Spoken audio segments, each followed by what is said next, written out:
Let's get it. Aswand, Cruickshank, your one and only Move Swiftly speaker, checking in for a daily Move Swiftly thought, giving you a perspective on teamwork that you will not get anywhere else.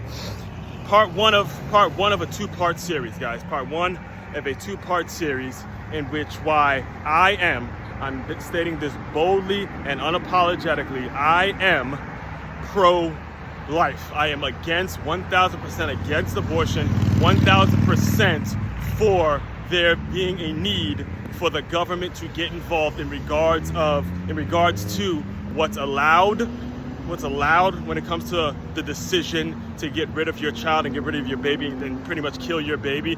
I'm for the government having to have some sort of say. There needs to be some policies in place that do not make it easy or make it acceptable, or there has to be something in place that the government can do. Obviously, they're not going to solve every single problem, but there needs to be something that the government is involved in that makes it so people do not, young people in particular, because this is who I'm going to be primarily referring to in regards to why I'm taking this stance.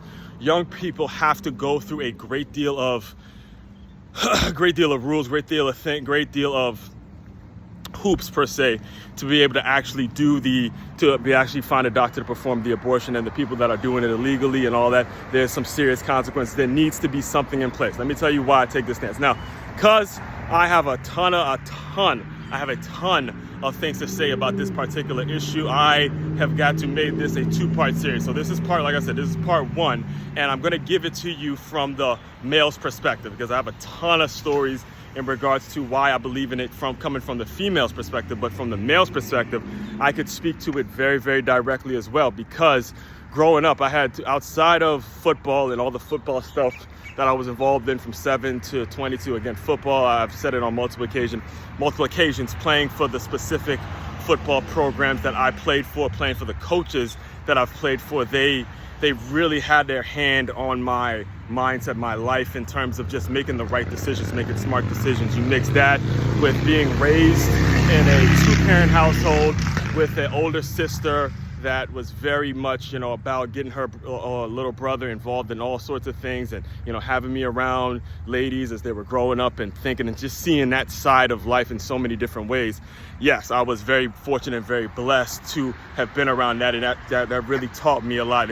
It sharpened me up in regards to the kind of man I want to be and what it is I want to be doing with my life, right? So all that being said, I did have two best friends. One, it was an elementary school best friend. Won't put anyone's name out there, but between today and tomorrow, I won't put anyone's name out there, because I know this is a very, really, really difficult issue. I know some of them are still dealing with the fact that they had to participate in an abortion, right? So I had one best friend in elementary school that was outside of the football team, spent nights at my house and all that kind of stuff. And then another best friend that I met when I was in middle school, from Trinidad, the whole nine. If you knew me back in middle school, you know exactly who I'm talking about. And in fact, the best friend that I had in elementary school was actually my roommate. He became my roommate my freshman year in college when I got to Carson Newman. So if you knew me during my Carson Newman years, you know exactly who I'm talking about, right? So both of these individuals, the reason I'm bringing both of these individuals up is because they both went to the high school that I was supposed to go to. I was supposed to go to Springbrook High School. In fact, my freshman year at Good Counsel was so bad that my father was this close from sending me to Springbrook High School, because I was struggling to just get my grades right and get myself together at Good Counsel. So I'm forever grateful to the Good Counsel football program, because had it not been for the football program, I would not have been there. If it had been just on academics, I was not staying there. First of all, I wouldn't have wanted to be there. Secondly, my parents would not have sent me there had it not been for the football program, right? So bring these two individuals up because both of these two individuals have directly told me, directly to my face, that they paid for an abortion. They paid and one of it was actually, it wasn't even his girl, it was some side piece that he was fucking, and he threw her a couple $100 and got the baby aborted. And then the other one, they were actually together as a couple or whatever, and he paid for her to get an abortion and all that. And I remember their faces. When they told me this, and how distraught and hurt they were that they actually had to participate in it. It's something that ate at them to the point where, as they were telling me, they were looking at me like, yeah, I had to, you know, it bothered them to the point. It bothered them to the point that they could, it was hard for them. I had known them for years at that point. It bothered them to the point that they couldn't even, it was hard for them to actually get it off their chest. All right. Now, in regards to what the other side is saying, the pro-choice is saying, and the, the baby deserve, or it shouldn't be okay for the girl to have to keep the baby because that girl deserves a chance at life and all that kind of stuff. And again, I hear you 1,000%. I hear you 1,000%. And I'm not condoning, I'm not advocating for a young lady to have to give up on her dreams and give up on her goals and give up on what it is she wants to do from a career standpoint and all that, all the goals that she may have for her personal life. I get that. But who's to say you can't do that without having kids? That's the issue. That's the issue right there. Right there is the issue. When you have someone in office who's advocating, this is why, again, I hear you, black women, ladies. Again, I hear you. I've been raised by black women. I know black women, and I don't like to generalize the point, but based on the rhetoric that's been out there, you guys continuously make it so we have to generalize the black women as a whole when that's not the way it should be.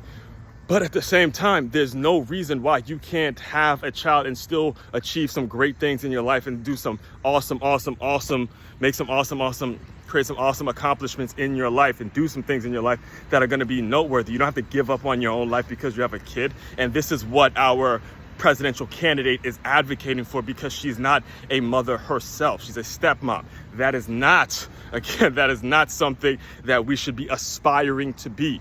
All right. Again, not to knock her us or whatever went down in her, I don't know, her whole personal life, her whole life story. But what I'm telling you is the comparisons to President Obama are just fucking ridiculous. Obama has created his own family, created his own thing, had kept things in the home, was not outside, didn't marry outside his, kids, had a solid family, and he happened to be black. This, again, yes, I get it. She's a black lady or Indian or whatever the race is. Her race doesn't even fucking matter. But at the end of the day, you shouldn't be comparing the two, because that's how we get ourselves in trouble, all right? This is very important stuff in regards to who we decide to put as our leader, because I don't even like the term president and all that. It's about who we, excuse me. It's about who we choose to be, to put in leadership roles and things of that nature. All right. So again, this is just part one. It's just part one. And in fact, now that I'm thinking about it, I'll probably have to do a full podcast episode about it, which I lay out all the facts and, write an article about it, because there's a lot that comes with this very issue. All right. All that being said, main website to check out to dive deeper into all my work, makeyourmove.com. That's makeyourmove.com. One-stop shop for your teamwork and your self-development needs. Aswand, Cruickshank, your one and only Move Swiftly speaker, checking out. You guys continue to move swiftly. We will talk more soon.